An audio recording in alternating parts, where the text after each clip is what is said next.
In the summer of 2024, I had just gone through the worst breakup of my life. I had been dating my girlfriend Amanda for 4 years when I discovered that she was cheating on me with somebody else in our friend group. It was so out of character for her, I wondered if I had ever known the real Amanda in the first place. I began to question everything, my entire worldview. Our friend group splintered and I was all alone and quickly heading towards a very dark place. I decided that I needed a fresh start.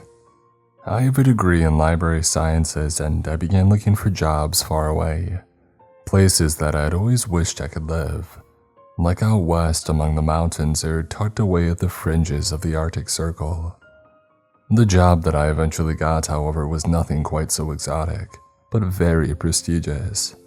I don't want to give away the exact details, but I was offered a job as a librarian at one of America's top universities. One of the beautiful ones with breathtaking Gothic architecture and history that stretched back before America was even its own country. The move gave me hope. If I had it my way, I would never have to see Amanda again. I would never run into her at the grocery store, never pass by her on the street. She would just be deleted completely from my life. Little did I know, Amanda was nothing compared to the problems that I was about to face. I started my first day with a spring in my step. I had even dressed the part. A dark, academia sort of look, with a navy vest over a white button-down and khaki pants. It was a good distraction from the breakup, taking on almost a whole new persona. I would be the cool, younger librarian with the cute glasses and good hair, but I would also have an air of mystery about me, maybe a dark secret or something. It sounds silly now, but at the time, it was a nice fantasy to indulge in. Anyway, the library was composed of 5 floors, 2 floors above ground and 3 floors below. That's what a lot of people don't realize about university libraries. They hold so many old and rare books, many of them have vast basement floors. It's a weird feeling walking through the stacks of books and knowing up above you is a courtyard or even a lecture hall bustling with students. But you're here underground like some mole or a cave dweller, digging deeper and deeper into rare books that haven't seen the light of day in decades. There was a lot of romance and mystery surrounding the whole thing. Unfortunately, I was to be stationed on the ground level. No labyrinthine book stacks for me, at least, and not usually. The ground floor was still amazingly beautiful. The ceiling was about 2 or 3 normal stories above me, and huge Gothic windows sat at either end of the large space. The old glass set in the arched windows was lumpy and uneven, distorting the view of campus outside. Desks with banker lamps lined the first half of the library, but the second half was all bookshelves, filled to the brim with old, leather-bound books. Anyway, my first day was going well. The head librarian, an older woman named Margaret, was in charge of training me. "We're not done," she had told me around noon, "as I need to get the employee handbook and the list of rules, but you can start getting settled in for the moment." And so I made myself comfortable at the librarian's desk and enjoyed the view. Sunlight streamed in through the Gothic windows. The rows of dark cherry wood desks scattered with students stretched out in front of me. The bookshelves stretched out behind me. I leaned back in my chair and drank in the beauty of the place, feeling hopeful for the first time in weeks. Until I heard the whispering. It was coming from behind me, so it wasn't the students sitting at the desks in front of me. I turned around, but I didn't see anyone. Of course, I wouldn't be able to see anyone at this angle if they were back in the stacks. The whispering was loud enough to be distracting though, so I got up and headed towards the shelves. I would have to reprimand them. So much for being the cool and hip librarian. I walked down the first aisle of shelves, but it was empty. And then I went down the next aisle, also empty. I tilted my head listening and tried my best to pinpoint the location of the sound. It sounded like it was just in the next aisle over, but when I rounded the corner, nobody was there. But the whispering was loud, really loud. It sounded like it was coming from one of the books. I walked back and forth down the aisle, and then I stopped, leaned down, and listened. It sounded like it was coming from the third shelf from the bottom. I leaned down and ran my finger along the old and worn book spines. There. I plucked the book off the shelf. It was bound in old and worn leather as if it had been made decades ago. The pages were yellowed, beyond yellowed, taking on an almost grayish tint. The title embossed on the front cover was some Latin that I didn't understand. I held the book up to my right ear and then to my left. There was no mistaking it. The sound was definitely coming from the book itself. What? It must be some sort of impressive prank, I thought. One of the college kids must have taken this book, carved out some of its innards and placed a tiny speaker inside, like those singing birthday cards. Maybe it was some frat thing and they left the book here. I strained to listen, half expecting the whispers to be saying something ridiculously obscene or something, but I couldn't figure out what it was actually saying. It sounded like multiple voices overlapping each other. I opened the book. The whispers immediately stopped. I flipped through the pages, but I didn't see any speakers, or batteries, or wires. It just looked like an old book as far as I could tell. But I did see something else. Notes scrawled on the margins. I hated when people defaced books like that. It just made my blood boil. Sighing, I squinted to read. "It's coming." One of the notes read on page 98. What do I do when it gets here? They didn't tell me. I don't know what to do. This one ran all the way up the margin on page 306, curving around the corner of the page. The handwriting was scratchy and frantic. "Put it back, put it back, put it back." Those 3 words were written in all lowercase, repeated over and over at the end of a chapter, completely filling the blank space of the page. The writing even crawled into the margins and around the page number like the person who wrote it was desperate to cover every square inch of that page. I looked down at the page number, 666. Well, that isn't scary at all, I told myself, though my heart was beginning to pound. I flipped the page. Under the chapter heading, there was a single sentence, written in neat scrawl. "Please help me, Colin." I dropped the book. It knows my name. The book, how does it know my name? I stood there, heart pounding, staring at it like it might jump to life and skitter towards me. But all was still. The library was silent save for the soft mutter of conversation from the desks out front. "Colin?" I jumped a foot in the air. Margaret stood behind me. In the harsh daylight streaming in through the windows, she looked like she was 100 years old. Dark shadows settled into her wrinkles. Her long skirt swayed softly around her ankles. "I couldn't find you," she said in an accusatory tone. "Oh, sorry. I just heard whispering and so I thought that I would come and tell. We weren't done and I told you to stay at the desk." She snapped back, almost shouting, "You can't just wander off like that. You could have gotten yourself killed." I squinted at her. "Killed?" She shook her head. "Never mind, just come with me, please. There are some things about the library that you need to know." She grabbed the book on the floor, curiously turned it upside down and reshelved it, and then she turned on her heel and walked down the aisle. I followed her, my heart still pounding. It must have been a coincidence. Colin, it isn't that unusual of a name. I mean, it's not common like Mike or Dan or something, but it's not Bartholomew or Draconis either. And the whispering, it was just a prank, just some electronics hidden somewhere in the book. I kept telling myself that as I followed Margaret back to the librarian's desk.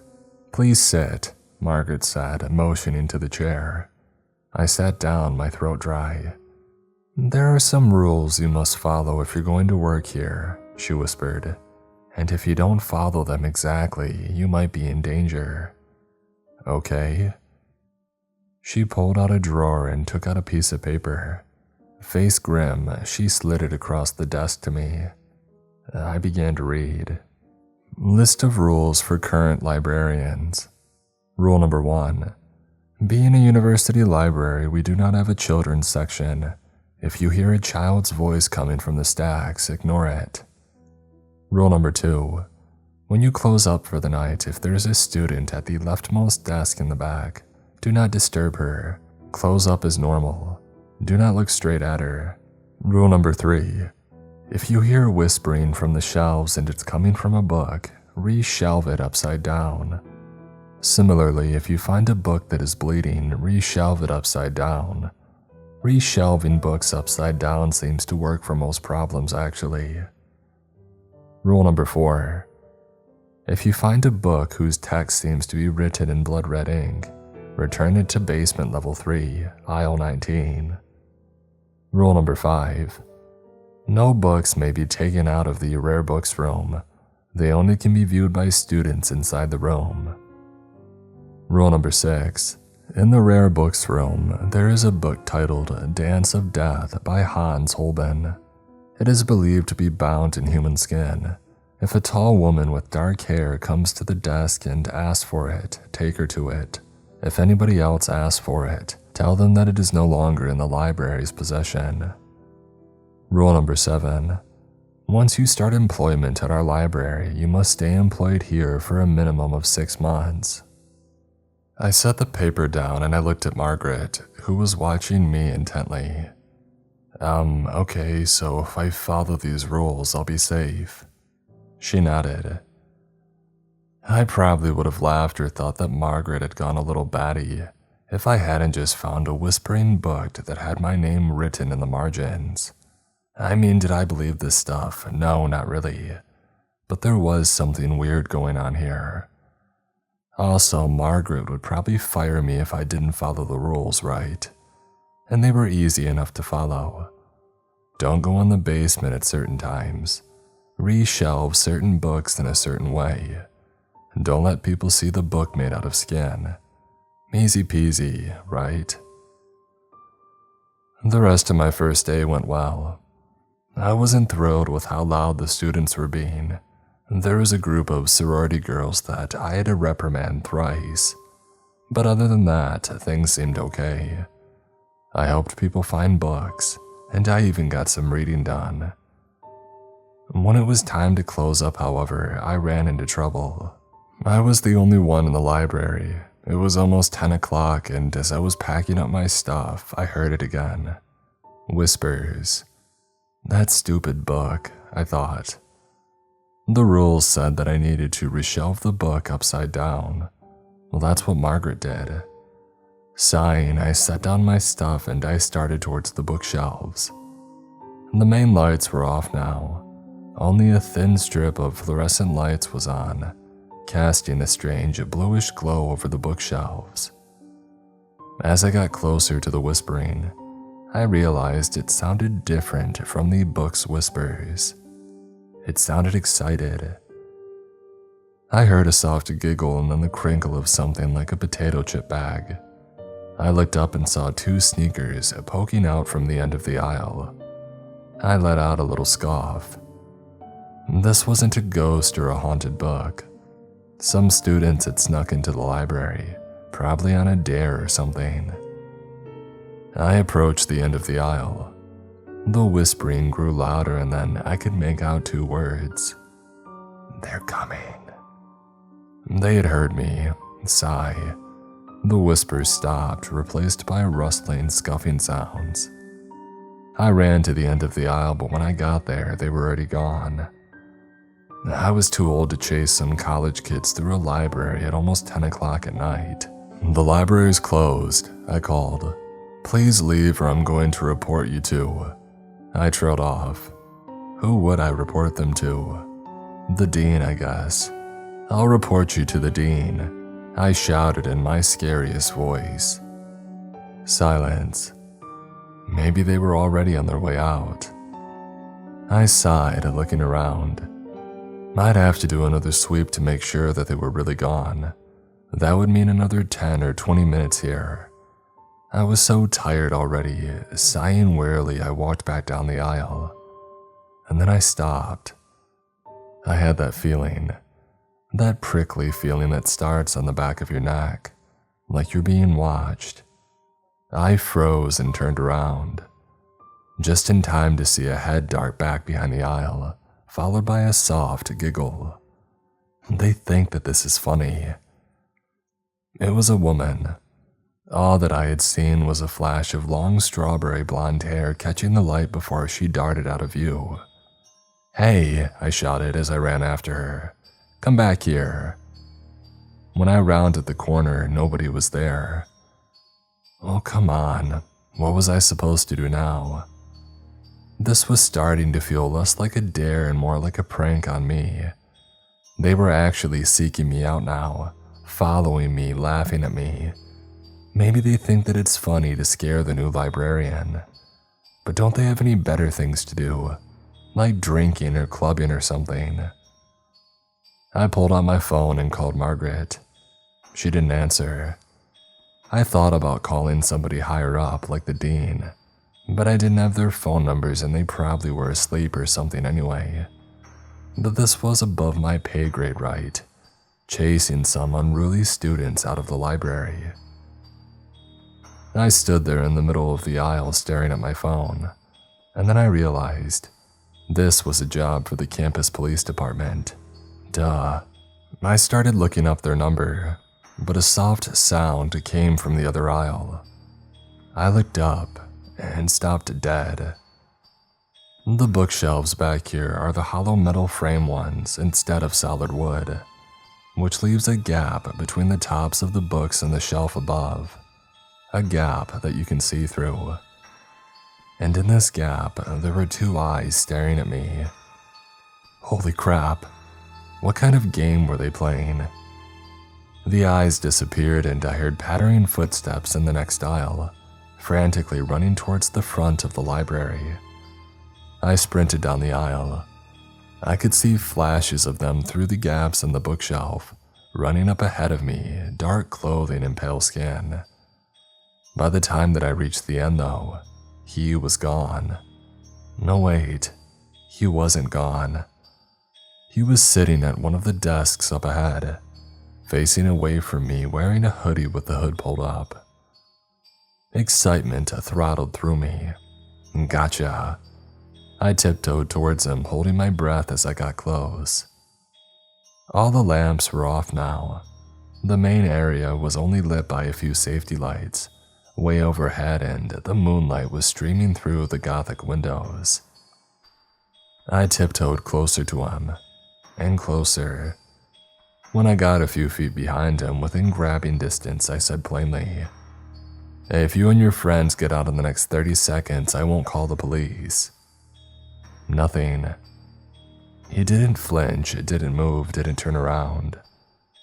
I walked right up next to him. I could see the tip of his nose now and a few locks of curly brown hair. "If you don't leave, I'm calling the campus police." Still nothing. I leaned forward to try to catch his eye. No, no, no. There was a gash across his throat. Dark red covered the front of his hoodie, seeping into the cotton. It leaked onto his arm and across the book in front of him. I began to scream. My screams echoed in the large space against the huge windows, the stone walls. He can't be dead. He was just running. I would have heard something, I stopped dead. He was gone. No blood, no guy, just a book lying open on the desk, illuminated in the moonlight. My legs wavered underneath me. Panic weighed down on my chest. What is happening? I glanced back to the shelves and my heart fell to the floor. There, standing among the bookshelves, were 4 people, but each of them had been terribly injured. A white girl with strawberry blonde hair matted to her forehead with blood. An Asian guy whose t-shirt was drenched in blood. A short girl with brown skin and a long braid drenched in blood. And the hoodie guy, blood trailing down from his neck. As soon as my eyes focused on them, they vanished. I stood there, the world tilting around me, my ears ringing. Before I collapsed, I took a seat at the desk, and that's when I noticed the book. It was open to a random page in the middle, but the text, it wasn't normal text. It was various symbols and glyphs from a language that I had never seen before, and it was written in blood red ink. The rules, I realized. The rules said if I found a book with blood red ink, I needed to reshelve it on the lowest basement level, B3. Well, crap. I swallowed and looked around. The library was empty, so quiet that you could hear a pin drop. Even outside, the campus appeared dark and empty, the full moon distorted and warped through the glass. I was expected to go down to the basement all alone and reshelve this book. My brain struggled for a moment. On one hand, that seemed like a really stupid idea. On the other hand, Margaret told me to follow the rules. I was terrified of what would happen if I broke them. So holding the book to my chest, I started my descent.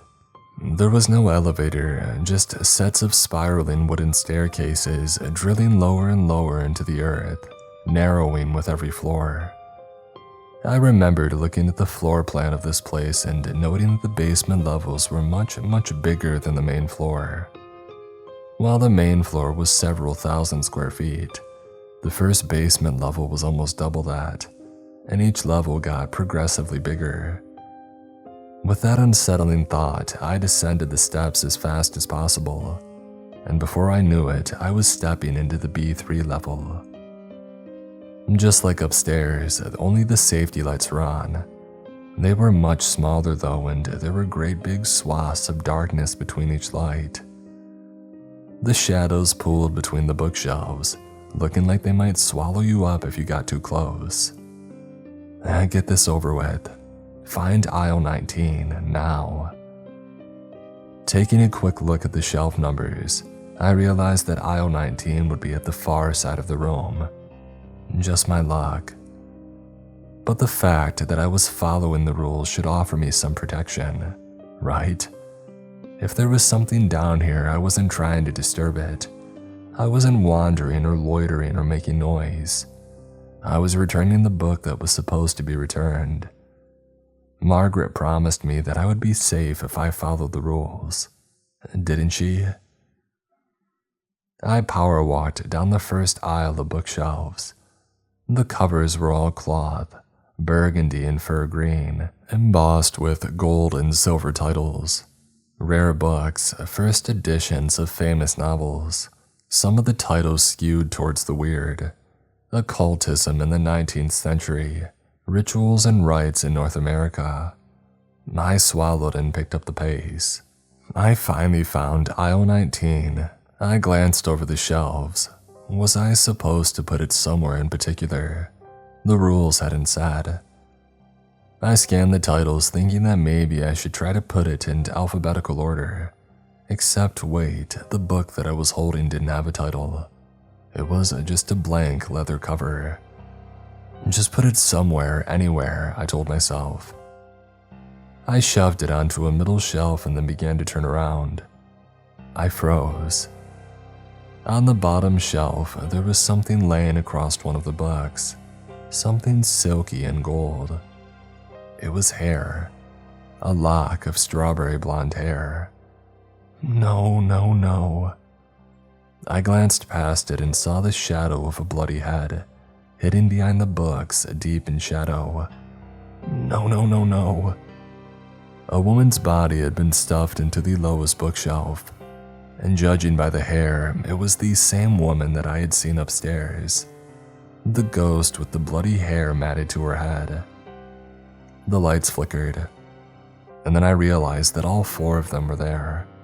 The short girl, the Asian guy, the white guy in the hoodie. Each of their bodies stuffed onto a different shelf.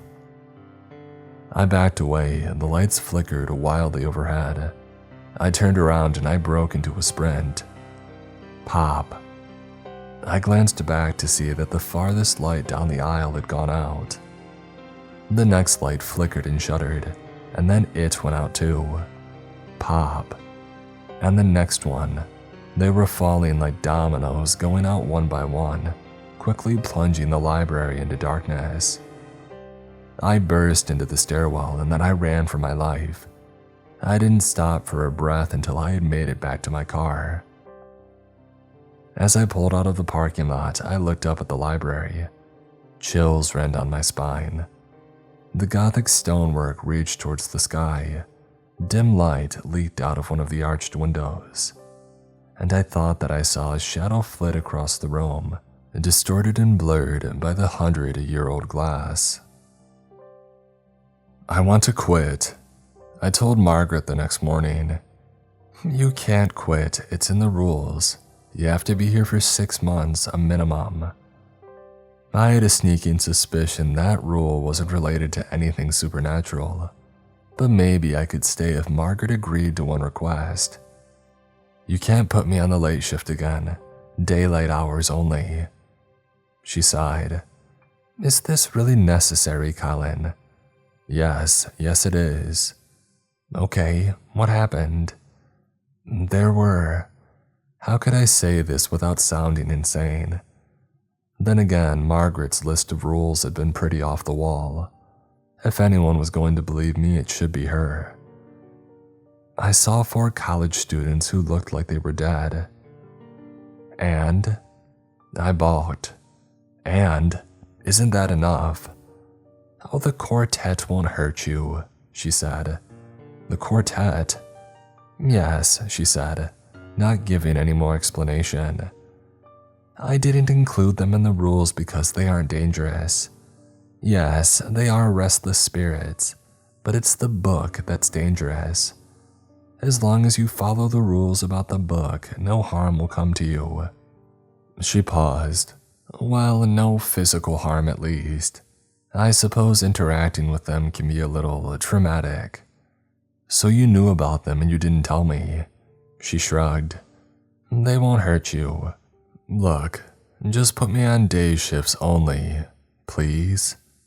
I'll try my best, but I can't guarantee anything long term. Okay, that's fine for now. I would cross that bridge when it came to it. I figured nothing in the library could hurt me so long as it was bright and filled with college students. I mean, really, was a demon going to come out of the books when the entire football team was sitting right there, cramming for their psych final? I'll be safe in the daytime, I thought. I didn't know how wrong I was. That morning was slow. Only a few students came in, taking up a desk in the far corner to study. I decided to use my time to research the quartet, since Margaret refused to talk about them, no matter how many times I asked her. It didn't take long to uncover an article published by the campus newspaper. The 4 students had lived in the same building freshman year and became fast friends, especially because they were all in the university orchestra together. I thought that Margaret had called them a quartet just because there were 4 of them, but apparently they had actually started a musical quartet. The white girl with the strawberry blonde hair had played cello, the short girl with the long braid had played the viola, and the 2 guys had played violin. They were even planning to record an album of orchestral music together. They were ambitious, doing well in their classes and well-liked among their peers. And then they had been found dead, on the lowest basement floor of the library. The article didn't go into more detail, so I started scrolling through various message boards, and that's where I found the truth. According to friends, they had planned an overnight stay in the library that night. They had heard rumors of a book that only manifested after midnight that could grant the finders anything that they wanted, like fame and success. But then the next morning, their bodies were found by the custodian. They had been stuffed into the bookshelves on the lowest basement level, covered in horrible wounds. Some official media reports mentioned strange occult behavior too, probably referencing the book. How does a book kill someone? I thought. Maybe it was cursed, or maybe it contained an incantation that they read aloud that caused the horrible wounds on their body. I tapped my fingers on the keys, and then I opened up the library catalog system. The book didn't have a title on the cover, so I didn't know what to search for. I tried filtering books by year published, because it was obviously very old, and then by their location in the library, which I guessed was the third basement level, B3, but I didn't find anything. And then on a whim, I searched for the word untitled, and a book came up, but the location simply read unavailable.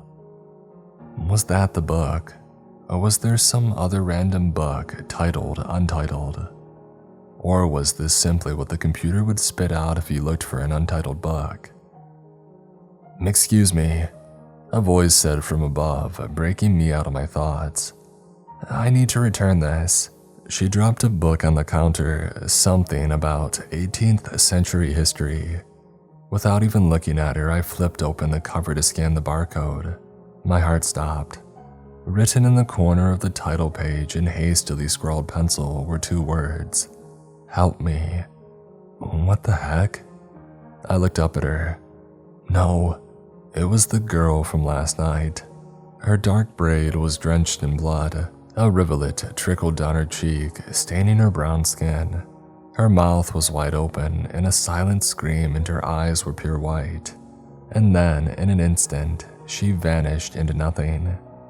I leapt back, letting out a yelp. The 3 students at the desk looked back at me confused. "Sorry," I choked out. "Spider, just a spider." One of the guys laughed and then returned to their work. I looked back down at the book, heart hammering in my chest. It was still laying open on the desk, and the message in pencil was still there. "Help me," like a message from beyond the grave. The other 3 students visited me too, in broad daylight. While the library was filled with students, I saw the tall Asian guy standing in the stacks. As soon as I turned towards him, he evaporated into nothing. The white girl flitted behind him just barely in my peripheral vision. I could hear her hushed giggles. And the hoodie guy appeared at a desk again, blending in with the other students. I didn't even recognize him until I came back from lunch, and I saw the blood running down his neck. But Margaret was right. They didn't hurt me. They just lingered. They wanted my attention. They wanted me to help them. But how? I didn't know.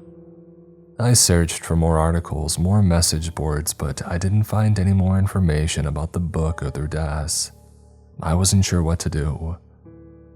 So over the next week, I just tried to ignore them. I focused on my work, on making a good impression. I tried to be the most helpful, best librarian that I could be. I foolishly thought that maybe things were looking up. I had even made a friend, a postdoc student named Claire who came in often for her classics thesis. The books she checked out were in Latin and other languages that I didn't understand, and she was 2 years older and 5 times smarter than me.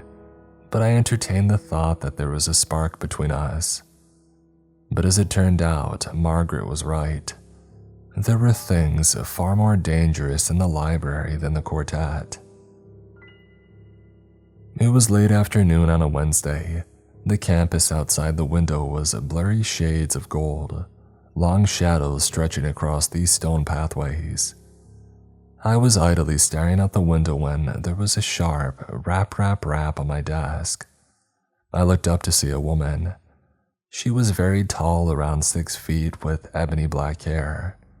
She was beautiful, but not in an attractive way, if that makes any sense. There was no warmth to her. She had ice-cold blue eyes and skin so pale that it almost looked translucent. She looked like she could be in college, except she was dressed in old-looking clothing. Really old-looking clothing. An ornate cream and maroon dress trailed onto the floor that almost looked like a Halloween costume for a 1500s baroness. I glanced around, but it didn't seem like any of the other students noticed this oddly dressed lady. "I'm looking for Dance of Death by Hans Holbein," she said in a soft voice. Why does that sound so familiar?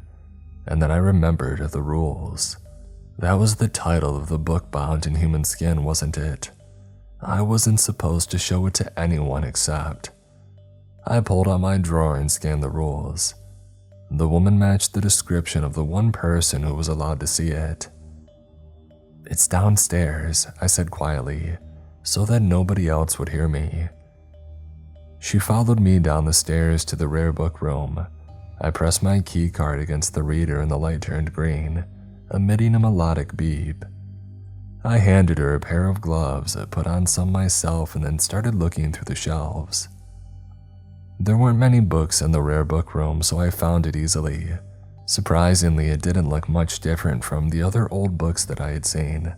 Red and gold had been embossed over the skin, hiding its true color and texture. I pulled it off the shelf, stomach rolling, and I began to turn around. "Here it is, miss." But my words died in my throat. The woman was still standing there, but she was smiling, grinning, a manic, awful grin stretching up to her eyes. My stomach did a flip. The rules said to let her see the book. She didn't move. She just stood there grinning at me. No, not at me, but at the book. Her eyes were locked on it like it was the most interesting thing that she had ever seen. I broke out in a cold sweat. My legs shook beneath me. I dropped the book onto the desk in the middle of the room and I quickly darted backwards, like a zookeeper giving a slab of meat to a hungry lion. She dove towards the desk and sat down. In one quick motion, she flipped the book over, running her hands along the cover. "My love," she whispered, "I'm so sorry." And then it all clicked into place. Your husband?" I asked, a lump forming in my throat. She took her eyes off the book for a second. "Yes." She pulled one of the gloves off and then poised her bare finger above the book. As soon as her skin had touched the cover, she disappeared into thin air. I stood there in the cold, humidity-controlled room, my heart pounding, and then I grabbed the book and slid it back onto the shelf. I locked up the room and I went back upstairs. It seemed like that was the extent of the thing. Reunite the woman with her husband, and then she disappears and you're in the clear. At least I hoped that was the case. When I got back up to the main floor, I walked around a bit, trying to shake off the nervous energy and anxiety clamping down on my chest, but the library had other plans for me. As I got to aisle 9, I noticed a trail of blood. It pooled in the crevices between the floorboards, seeping in through the cracks, dark and sticky. I looked up, but it seemed like none of the students here noticed it, too busy cramming for midterms. I walked down the aisle, following the trail of blood. It got thicker and thicker until I heard the audible plipping of blood dripping. I looked up to see trails of blood dripping off the wooden shelves and onto the floor. All the blood was coming from a single book on one of the middle shelves. I slowly, gingerly slid it out, and then I opened it. The blood saturated the middle swath of pages, caking them and sticking them together. The first page where the blood started, the only one that I could read since it wasn't stuck, read, Chapter 8, Rites and Rituals of the Dead. Well, that wasn't creepy at all. The rules said that I was supposed to turn the book upside down and reshelve it. So I did just that, and for the moment, that seemed to staunch the flow of blood. Unfortunately, that didn't make the existing blood on the floor disappear. Sighing, I went back out to the shelves in search of cleaning supplies. Margaret had never actually told me where the cleaning supplies were, which had seemed negligent now that I thought about it. If she knew there was a book that wept blood, she should tell me where she keeps a mop. I scrawled a quick note on my desk in case anybody needed me. Be back in 10 minutes. And then I walked back into the stacks, making my way along the back wall looking for the supply closet. I eventually found the unmarked door and I flung it open. Except it wasn't a supply closet. It was a stairwell. What? I stood there frozen. Did the rules say anything about a hidden stairwell? I didn't think so, but here it was, a curved, narrow wooden staircase descending into the darkness. I felt around the doorway for a light switch, but there wasn't any. Well, that doesn't make any sense, I thought. Do they expect anyone who wants to go down to bring their own flashlight? Curiosity overwhelmed me. Did it lead down to the first basement level, or to a secret room? Don't go down there, I told myself sternly. This is like what the first kill in every horror movie does. Why yes, let's go down the secret stairwell in the haunted library. Nothing bad will happen. I promptly shut the door. But as I walked away, I heard my name. Colin. The voice was faint, echoey, feminine. I froze in my tracks. Colin, is that you? It sounded like it was coming from deeper in the stairwell. Colin, it's me, Claire. It was her voice, definitely hers with a lower pitch, with the faint drawl. I stepped back towards the door. Claire? I called hesitantly. Yeah, it's me. Can you come help me? The door is locked from the inside. I've been stuck in here for hours. My throat was dry. That can't be her, can it? It's gotta be something mimicking her, right? I pulled up my phone and looked at the photo that I had taken of the rules. None of them had mentioned the secret stairwell or a mimic. I called Margaret first, but she didn't pick up. And then I called Claire. She had given me her number a few days ago. A second later, I heard a phone ringing deep in the darkness of the stairwell. I walked towards the door, hand outstretched. Wait. If she had her phone with her, why wouldn't she have called somebody for help? Wouldn't she have turned the flashlight on? As I stood there, the phone pressed against my ear, I heard a click. And then Claire's voice came through the earpiece. Hello? It's Colin. Are you at the library right now? I asked, but I knew what she was going to say. No, I'm not, she replied, sounding concerned. Why? No reason. I hung up, but whatever was down there didn't stop.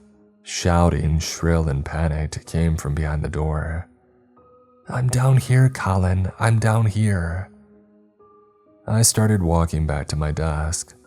The shrieks took on a strange pitch, sounding choked and garbled now, like they were coming from underwater, but I ignored them completely. When I got back to my desk, I opened the drawer and pulled out the list of rules. I grabbed a pen and scrawled. Rule number 8. If you see a dark stairwell behind a door and hear somebody you know crying for help, don't go down. It isn't them. I had survived for a grand total of 2 weeks at the library. I told Margaret the new rule and she praised me. She hadn't encountered the stairwell yet. She admitted that the previous librarian had left no set of rules, and that she had to write them down as she went along. This time as we talked, I noticed that her left hand was missing its pinky and ring finger. I wondered how many librarians had suffered, in addition to Margaret. I wondered if any had died. On the evening of October 14th, Margaret assigned me to night duty again. I was okay with that, knowing everything that I knew now. I figured if I knew more than Margaret at this point, and I was the one adding rules to the list, I was well prepared. But I wasn't prepared for what I found that night. That evening, the library was empty after 9 p.m. With midterms over, every day was slow and no college kid is going to spend the evening in a library when they don't have a test to cram for. Except a college kid looking for an enchanted book. I found him hiding in the back aisles on the 3rd basement level. I thought that I had heard rustling and I thought it was one of the quartet back to haunt me. But instead I found a lanky college kid sitting on the floor playing on his phone. The library closes in 5 minutes, I said. I know, he replied sheepishly, looking at his feet. He made no move to get up, however. I pulled on my phone and scrolled through the photo of the rules just to check. But there was no mention of a lanky blonde guy in a Joe's Surf Shop hoodie being an evil entity from beyond. I stared at him perplexed. You need to leave, I said clearly, enunciating every word. Maybe English wasn't his first language. Maybe he was an exchange student from Norway or something. Have you heard of the Book of Blood? He asked me.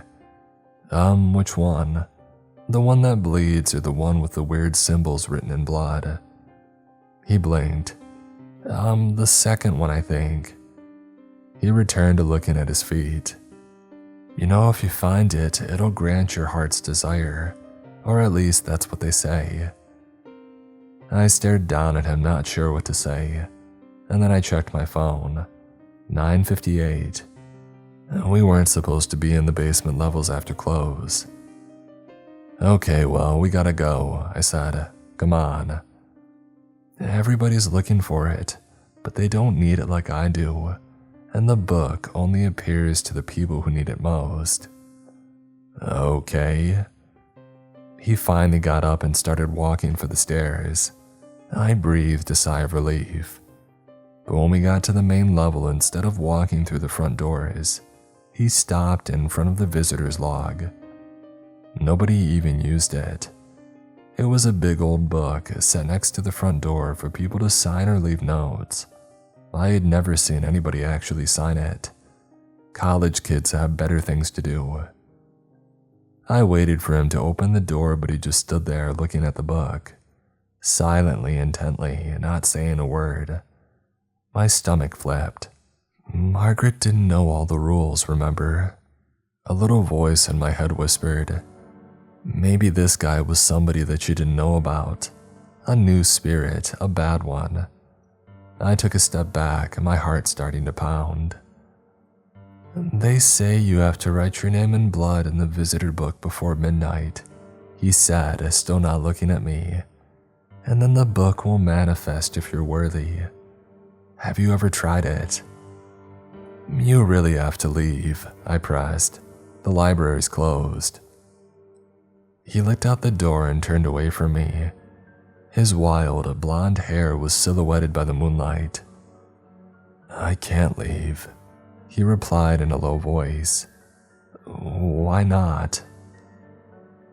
A few seconds of silence passed between us. He didn't turn around. Maybe he can't leave. Maybe he's dead. Maybe he's going to kill me.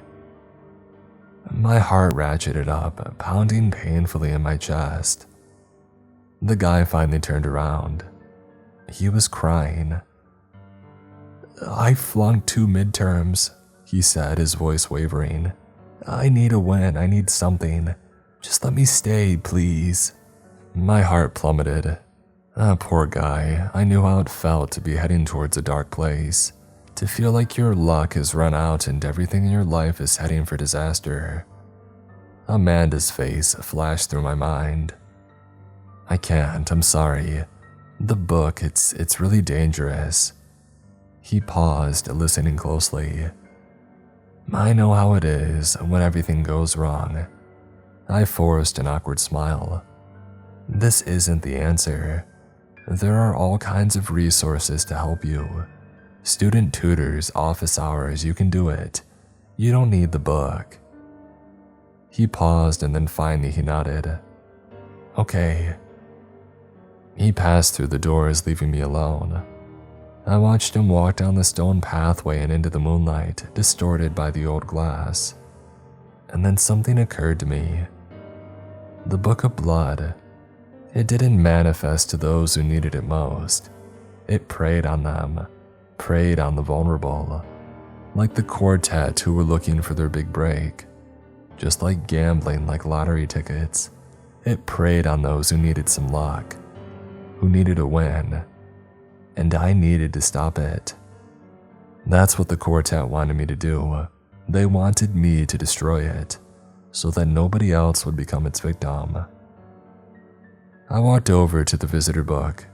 It lay splayed open on the table as if inviting me to write in it, as if daring me. "I'll be back," I whispered to it. "You can't do this," Margaret told me. I had told her my plan. Tonight I was going to intentionally summon the Book of Blood and I was going to destroy it. I was ready. I had researched everything that I could online over the past week. A few people said that they thought fire would destroy it. I had no way of knowing whether this were actually true or not, but it made sense. I threw a lighter in my bag, along with a small knife for the bloodletting. "The book is dangerous, I told you that," she pleaded with me. "I know, that's why it needs to be destroyed. You have to follow the rules." "And I have been," I replied. "But it's going to keep luring people out here, and at some point it's going to kill more students. Do you want more people to die?" "Of course not," she huffed. "So let me do this." "If you die, you won't be fulfilling your 6 months of mandatory employment," she replied. "I think that I'll have bigger problems at that point." She sighed. "Is there anything that I can do to convince you not to do this?" I shook my head. When I pulled into the library's parking lot, I pulled out my phone. My finger hovered over the screen as I hemmed and hawed. "Screw it," I muttered. Claire picked up after the third ring. "Hello? Will you go out with me?" What?" "Like on a date," I clarified. A pause. I normally would be dying inside right now, but considering that I was about to fight a lethal book, I didn't really care. "Yeah," she said finally, her voice a little strained, a little nervous. "I would love to." "Great." And riding on the high of her yes, I walked up the steps to the library. The sky was already dark. Golden leaves skittered across the ground in the cold autumn wind. The great stone library loomed above me like some enormous creature laying in wait for me. Golden light spilled out of the arched windows, the inside of the library warped and smeared through the old glass. I walked up the steps and I pulled open the heavy oak door. I waited until closing time, and then I got my gear: lighter, knife, rope, sage, a bunch of other stuff that I probably didn't need. I walked over to the visitor's log, the moonlight shining down on me, and I slid the knife across my palm. I grabbed the quill. I dabbed a little hand sanitizer in the edge of it first. No use in getting some disease from this thing. And then I dipped it into the pooling blood on my palm. I began to write my name. It was a lot harder to write with blood than what it looked like in the movies. To save on blood, I started writing the letters really small, but it still required a lot of it. My last name wasn't one of those short, simple ones, like Jones or Smith. No, I had one of those long Polish last names, with lots of C's and Z's. I had never been more unhappy about that fact than right now. I managed eventually to write my whole name in blood. By the end of it, my palm was throbbing painfully, but I was done. And then I waited until the stroke of midnight. At midnight, I went down to the shelf where I had put the book last, aisle 19 in B3. The basement floors were dark as usual, the shadows threatening to take over everything. But when I perused the shelves, the book wasn't there. After half an hour, I gave up and I went back upstairs. I decided to look up in the catalog again. Maybe it would have a location, this time somehow. I typed in untitled, and this time it did come up with a location. Aisle 11, B3 level. I started to stand. No, the location changed. Now it said aisle 8, B1. What? I watched as every second or so the book's location changed. Although it seemed to be getting closer, it wasn't a linear trajectory. It went back and forth, back and forth. but it had started on B3, and now most of the locations were popping up as B1. And then, just like that, the location stopped changing. I was on the main level, aisle 13 behind me. I began to stand, and then the power cut out with a sizzling pop. The computer screen blinked off. Every light in the library went off, even the safety lights. Only the red exit sign remained on, glowing in the darkness at the opposite end of the library. I swallowed. This is it. I pulled up my phone, turned on the flashlight, and then got up. My legs shook underneath me. I walked towards aisle 13, my heart pounding in my chest, and then I saw it. A thin trail of blood reflecting in the light from my phone. I walked over to it and then turned. The trail led down the aisle in a thin line. I heard the pit pit pit of it dripping somewhere in the darkness beyond. I followed the sound until I found the untitled book, wedged on the top shelf. And that's when I saw something glinting at the end of the aisle. 4 pairs of eyes. Fear seized me, but then I realized that it was only the quartet. They stood at the end of the aisle, silent, watching me intently, their faces barely lit in the light of my phone. And then, one by one, each of them nodded. I grabbed the book off the shelf and flipped it open, and then I pulled the lighter out of my pocket. The flame ignited in the darkness and the bookshelves awash in orange, flickering light. And then I touched the fire to the page. The flames hungrily burned up the old paper, a jagged line of char crawling down the page towards the spine. I glanced up at the quartet. They were smiling. Not evil, ominous smiles. They looked happy. And then I noticed the blood was gone. Their injuries were healed. For the first time, they looked as they must have looked in life. Happy, smiling, and full of promise. And then, in a blink, they disappeared.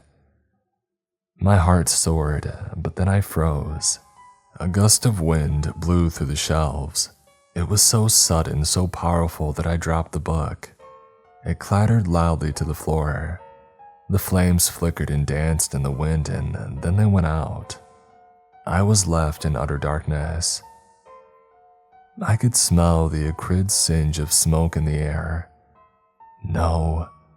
I flicked the lighter on again with a soft click, and saw that someone was standing in the aisle. Not one of the 4 students. A thin, tall person wearing a long coat and a hat that shaded their eyes.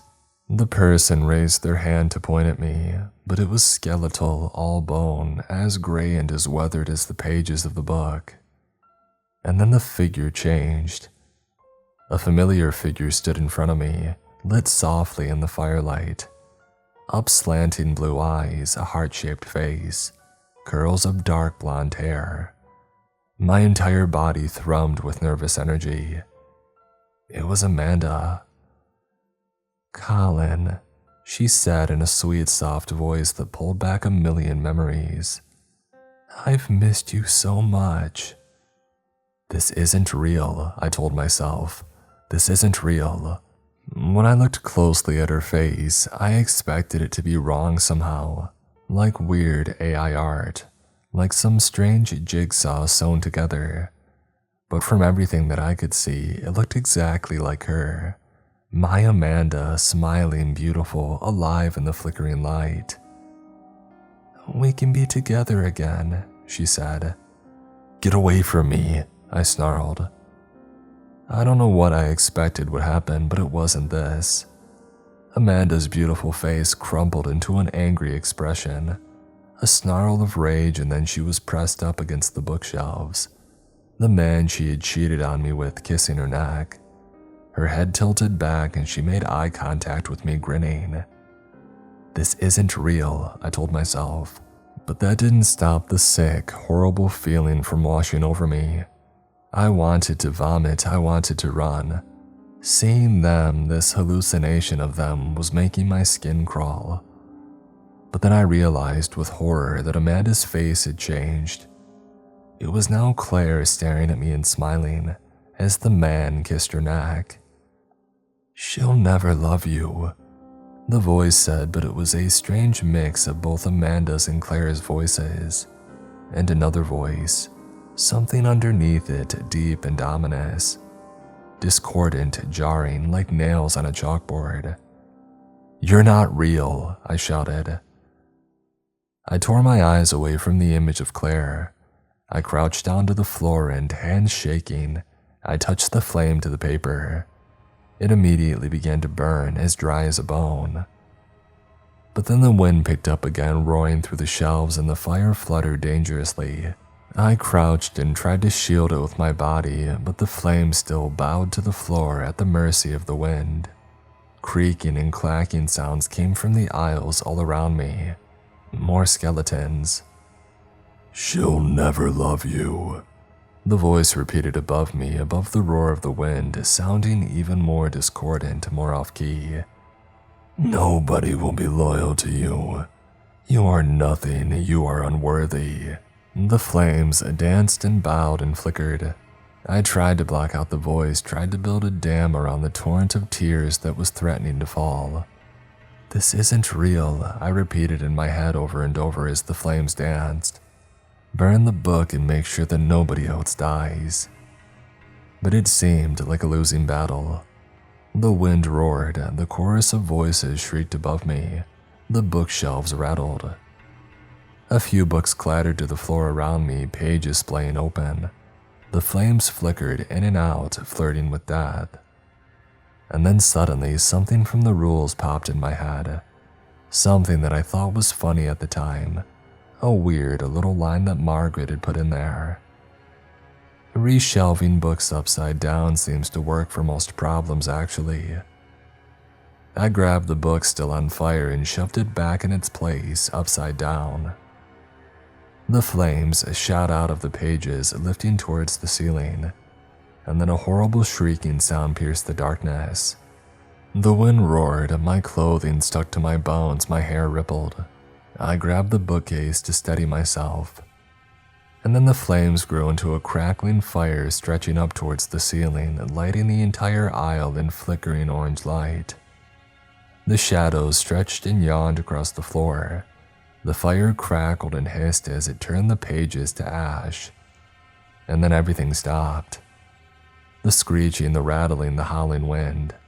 The lights flickered back and above my head, temporarily blinding me. I looked around, but there was no Amanda, no Claire. The library was empty. I stood up and I turned to the book, but it was nothing more than a hollowed-out shell. All the pages inside disintegrated to ash. I walked down the aisle, back towards the main desk, and somewhere off in the distance, I thought that I heard the faint sound of violin music, carried on the wind. I hoped you enjoyed the story today. If you did, feel free to drop a like and subscribe if you haven't already. And if you are subscribed, turn on notifications so you don't miss the next video. Also, drop a comment down below on what stories you want to hear next. Stay creepy, everyone. Damon McCory, Rain, Big Country Allen, Smiling Cat, Jerry Ramey, Nelson Asada, Die Screaming, Meat Gasher. Thank you all for supporting the channel.